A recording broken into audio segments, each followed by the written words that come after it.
Hello, Scranton. Thank you.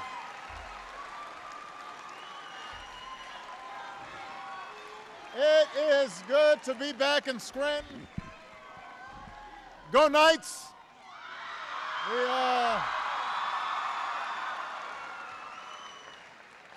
It is good to be here. Thank you, Principal Schaefer, for letting us hold this little assembly here at the high school. The principal was bragging about both the basketball team and the football team. I understand they're, just right up there? All right. Thank you, Donna, for the wonderful invitation. We had a chance to visit in the Festa's living room, and just a wonderful family, and their kids are doing great, so I'm really, really proud to be with all of you. What'd you say? You want the next time, your house, all right? Now, I will say Donna put out some really good cookies, so I'm just saying. All right. Now, I also want to bring greetings from somebody you guys know pretty well, a guy named Joe Biden.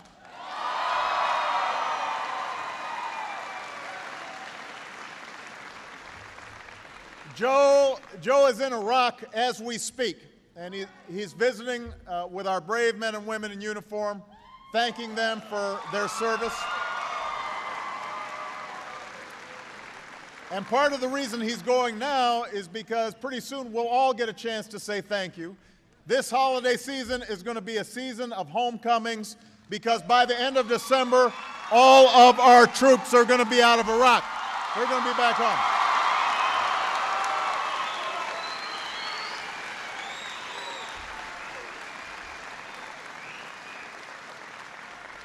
Now, I mentioned Joe, first of all, because he loves Scranton.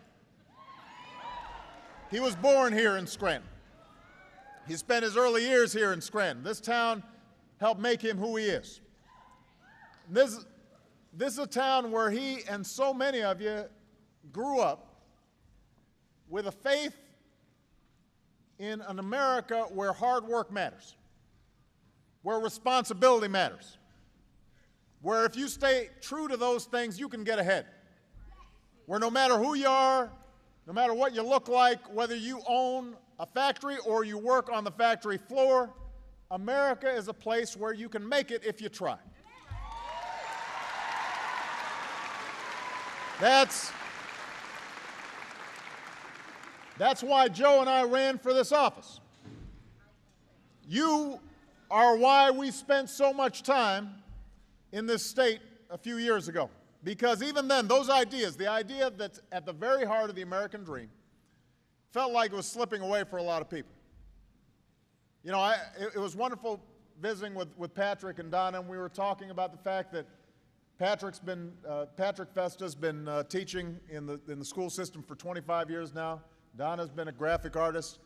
But they're still worried about if the washer dryer goes out, or if they have to do a car repair. Things are tight.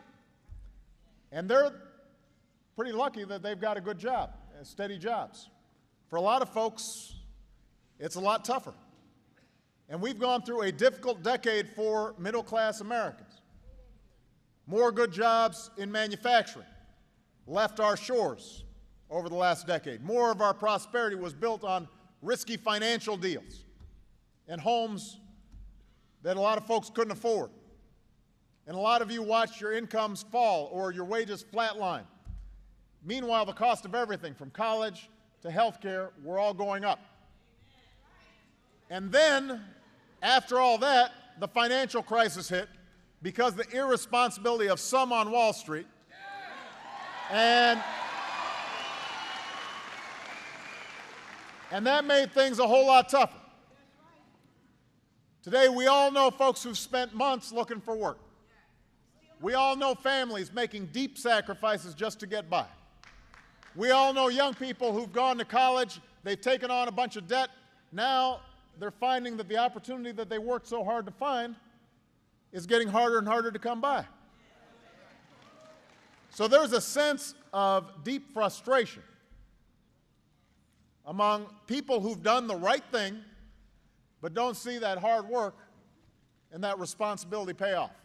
And that's not the way things are supposed to be. Not here in America. But here today with all of you, I'm thinking about something that is probably Joe's favorite expression. And some of you know Joe's story. He went through some tough times when he was a kid. And his father used to tell him, "Champ, when you get knocked down, you get up. You get up." And Scranton, we've taken some punches these last few years, but there's one thing I know about people here in Scranton, people in Pennsylvania, and people all across America. We are tougher than the times. We are America. We get back up. We fight back. We move forward. We don't give up. We get back up.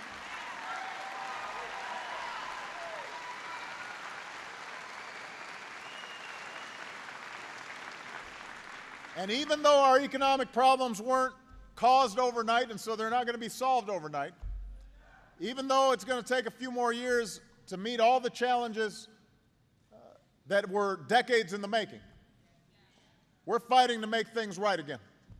We're fighting to make sure that if you are working hard and you are carrying out your responsibilities and you're looking out for your family, that you can live a good, solid, middle-class life. That is what America's all about.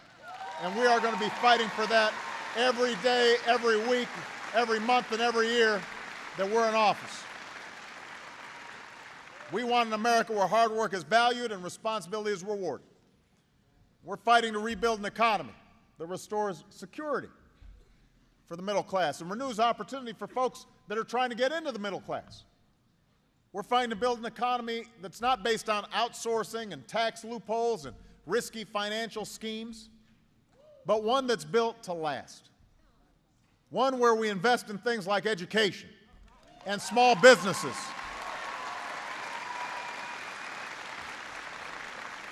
An economy that's built on manufacturing and building things again and selling them all around the world. And we're going to keep fighting to make our economy stronger and put our friends and neighbors back to work, to give our young people opportunities greater than the opportunities that we had.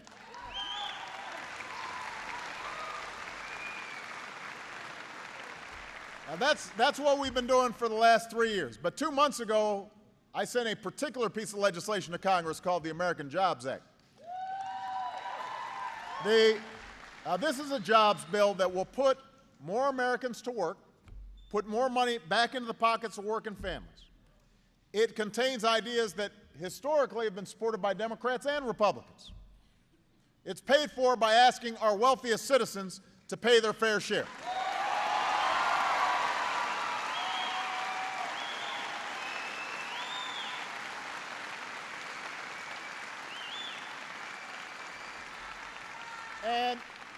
And independent economists said that it would create up to 2 million jobs and grow the economy by as much as 2%. And that's what we need right now. Now, here's the problem. There is a problem. Folks in Washington don't seem to be getting the message. When this jobs bill came to a vote, Republicans in the Senate got together and they blocked it. They refused to even debate it, even though polls showed that 2/3 of Americans of all political stripes supported the ideas in this bill. Not one single Republican stepped up to say this is the right thing to do. Not one. But here's the good news, Scranton. Just like you don't quit, I don't quit. So I don't quit.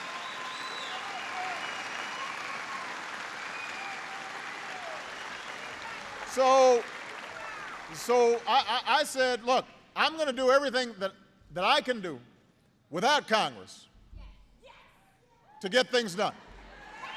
So let's just take a look over the past several weeks. we said we can't wait. We just went ahead and started taking some steps on our own to give working Americans a leg up in a tough economy. For homeowners, I announced a new policy that will help families refinance their mortgages and save thousands of dollars.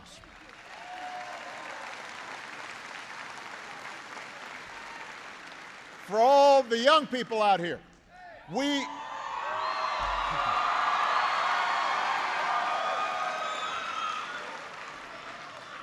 reformed our student loan process to make it easier for more students to pay off their debts earlier.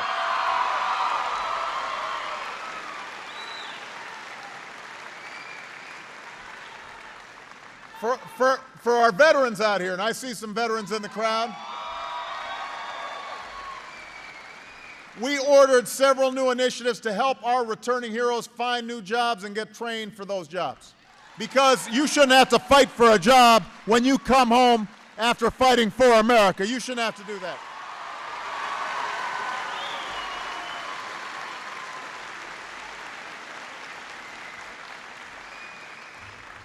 And in fact, last week, I was able to sign into law 2 new tax breaks for businesses that hire veterans, because nobody out here who is a veteran should, we have to make sure that they are getting the help that they need. So, and by the way, I think we're starting to get maybe to the Republicans a little bit, because they actually voted for this veterans bill. I was glad to see that. I was glad that Democrats and Republicans got together with this bipartisan legislation. Now, there's a lot more to do, though, if we're going to get every American back to work who wants to work and to rebuild an economy that works for every American, which is why we're going to give Congress another chance to do the right thing with the American Jobs Act. We're going to give them another chance to help working families like yours. Last year, both parties came together to cut payroll taxes for the typical household by $1,000. Now, that's been showing up in your paychecks each week. You may not be aware of it because times are tight, but you actually got a tax cut of $1,000 this year. Now, I know you hear a lot of folks on cable TV claiming that I'm this big tax and spend liberal. Next time you hear that, you just remind the people who are saying it that since I've taken office, I've cut your taxes. Your taxes today, the average middle-class family, your taxes today are lower than when I took office. Just remember that. We have cut taxes for small businesses not once, not twice, but 17 times. The average family's tax burden is among the lowest it's been in the last 60 years. So the problem is not that we've been raising taxes, we've actually been trying to give families a break during these tough times.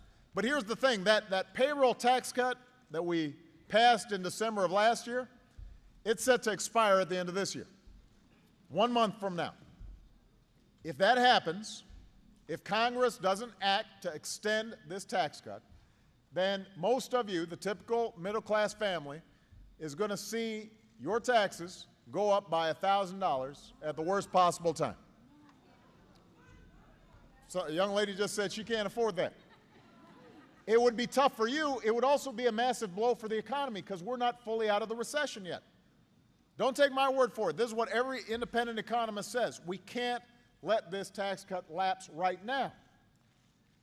And that's why my jobs bill, part of the American Jobs Act, was to extend this tax cut for another year. In fact, it does one better. It says, let's expand that tax cut. Instead of a $1,000 tax cut next year, the typical working family under my plan would get a tax cut of $1,500. Instead of it coming out of your paycheck, it'd be going into your pocket. Now, that's money that you can spend on a small business right here in Scranton. If you're a small business owner, my jobs bill will cut your payroll taxes in half. So if you've got 50 employees making $50,000 each, you'd get a tax cut of nearly $80,000. That's money that you can then use to hire some more workers and get this economy moving again. That's a good thing. Now, this really should not be controversial. A lot of Republicans have agreed with this tax cut in the past. The Republican leader in the Senate said it would, quote, I'm quoting here, it would put money back, a lot of money, back in the hands of businesses and in the hands of individuals. That's what he said.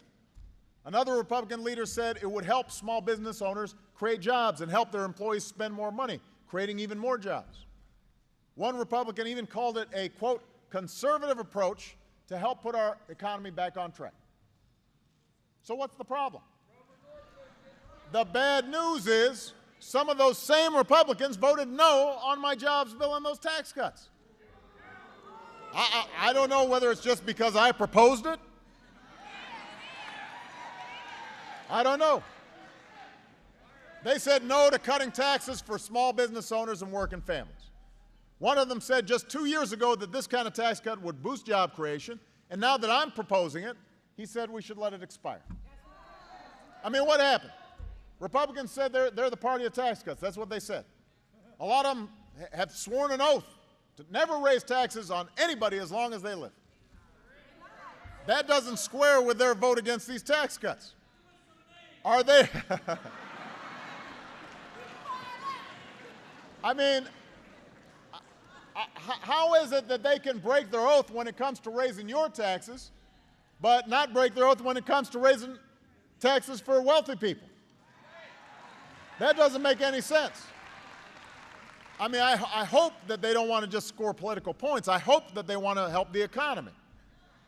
This cannot be about who wins and loses in Washington. This is about delivering a win for the American people. That's what this is about.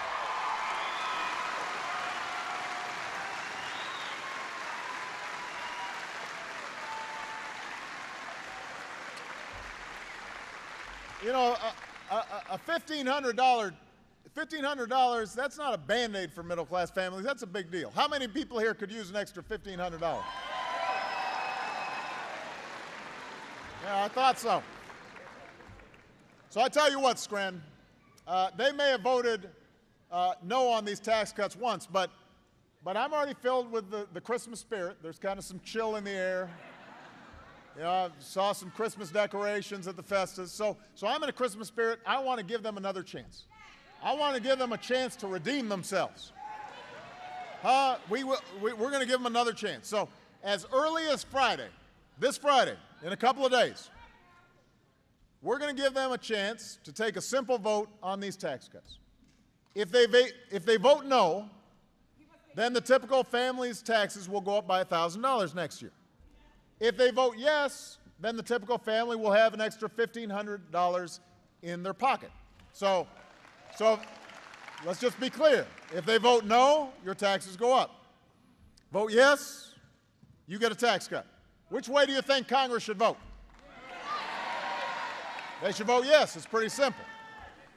Now, if you want to see what this vote will mean for your bottom line, we have this spiffy new tax calculator on our internet site, whitehouse.gov. So you can go on there and you could punch in your numbers and figure out what it would mean to your family. But this is real money that would go into the economy at a time it needs it. Now, I really do think your voices are already getting through, because some of the folks in Congress are starting to say, well, maybe we're open to this thing. Maybe we'll be open to these tax cuts, and that's good news. But I want to make sure that we do this responsibly. So what I've said is, to pay for this tax cut, we need to ask wealthy Americans to pay their fair share. Right? We're asking, what we've said is, let's ask the folks who've seen their incomes rise fastest, who've gotten bigger tax breaks under Bush, let's ask them to help out a little bit, because they made it better through the recession than most of us. Let's ask them to contribute a little bit more to get the economy going again. And I just want to point out, you know, I've done pretty well over these last few years. So I've said, let me pay a little bit more. I promise you I can afford it. I really can. We're asking people like me to sacrifice just a little bit so that you guys have a little bit of a leg up. And by the way, let me say this. You know, when you talk to most folks who are making $1 million a year, they are willing to do more if they're asked. Warren Buffett's a good example. They're willing to do more if they're asked. Now, I mean, I don't want to exaggerate. It's not like they're volunteering, you know. But if they're asked, if they feel like it's going to help middle-class families, help grow the economy, help to reduce the deficit, they're willing to help. I can't tell you how many well-to-do folks I meet who say, look, America gave me a chance to succeed.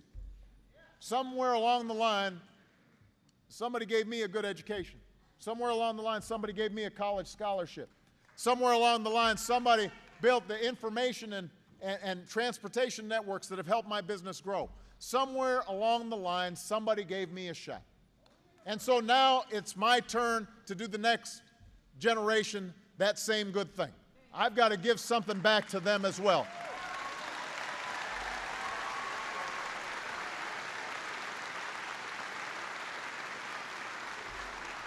Because Scranton, this is something everybody in this audience understands.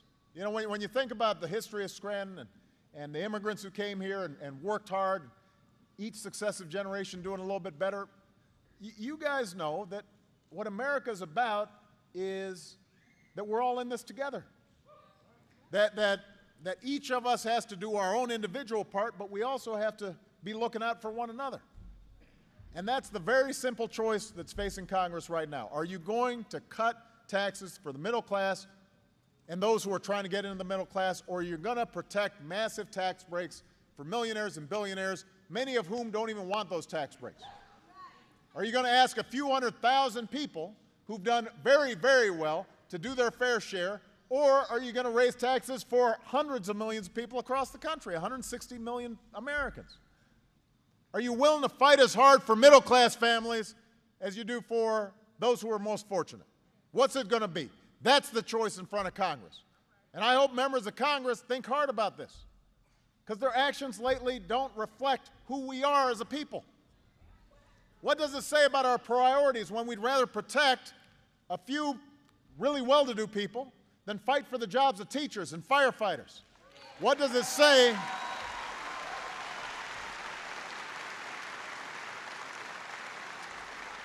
What does it say about our values when we'd rather fight for corporate tax breaks than put construction workers back on the job rebuilding our roads and our bridges and our schools?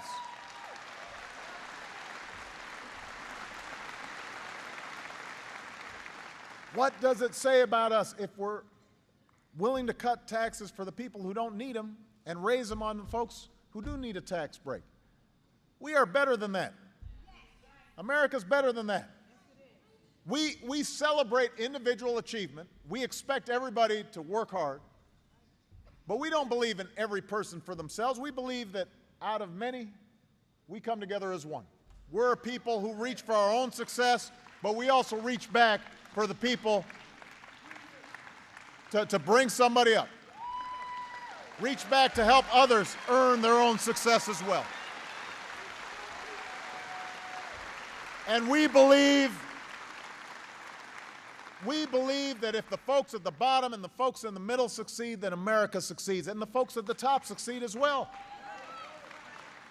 You know, the decisions we make today are going to determine whether or not our kids grow up in a country where those values still thrive. And Scranton, I don't know about you, but I want our kids to grow up. I want Malia and Sasha and all your kids, I want them to come into a country that is built on those big, generous values. An America that reflects the values that we inherited from our parents and our grandparents. So if you agree with me, I need you to tell Congress where your priorities lie. Members of Congress, they work for you. Scranton, you've got a great senator in Senator Casey. I love Senator Casey. So I want you to know Casey's already on the program. But to everybody who's here, everybody who is watching, send your Senate a message. Send your senators a message. Tell them, don't be a Grinch. Don't be a Grinch. Don't vote to raise taxes on working Americans during the holidays. Make sure to renew unemployment insurance during the holidays. Stop saying no to steps that would make our economy stronger. Put our country before party. Put money back into the pockets of working Americans. Do your job. Pass this bill.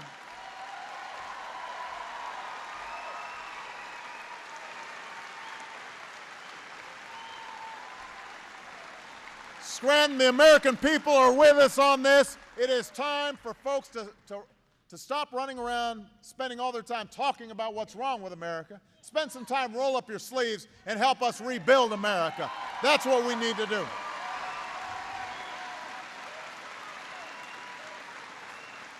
There is nothing wrong with this country that we can't fix. We're Americans, and our story has never been about things coming easy to us. That's not what Scranton's been about. That's not what Pennsylvania, that's not what America's about. It's been about rising to the moment and meeting the moment when things are hard. It's about doing what's right. So let's do what's right. Let's prove that the best days of America are still ahead of us. God bless you, and God bless the United States of America.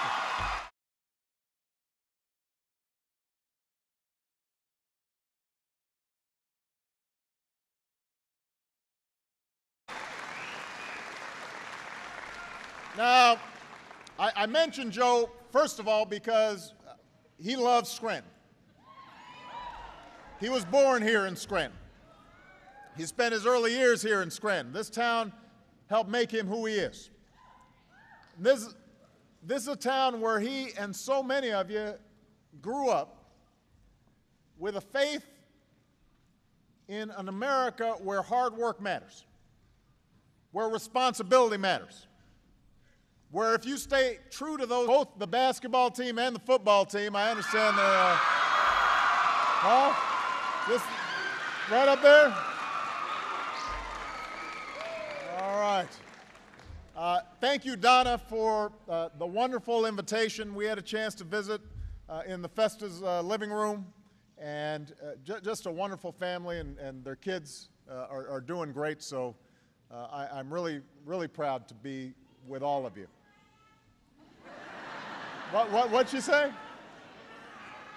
You want the next time, your house.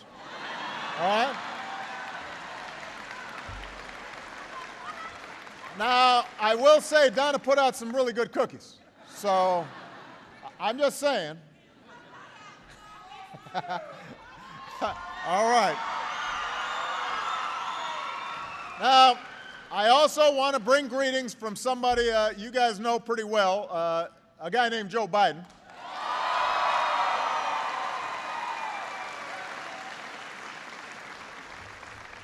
Joe is in Iraq as we speak, and he's visiting with our brave men and women in uniform, thanking them for their service. And part of the reason he's going now is because pretty soon we'll all get a chance to say thank you. This holiday season is going to be a season of homecomings, because by the end of December, all of our troops are going to be out of Iraq. They're going to be back home.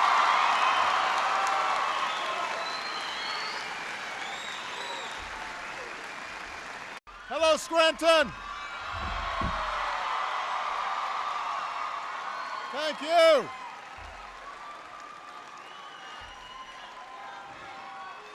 It is good to be back in Scranton. Go Knights.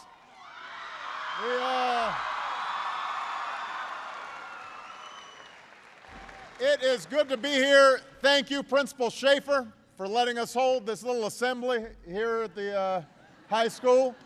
The principal was bragging about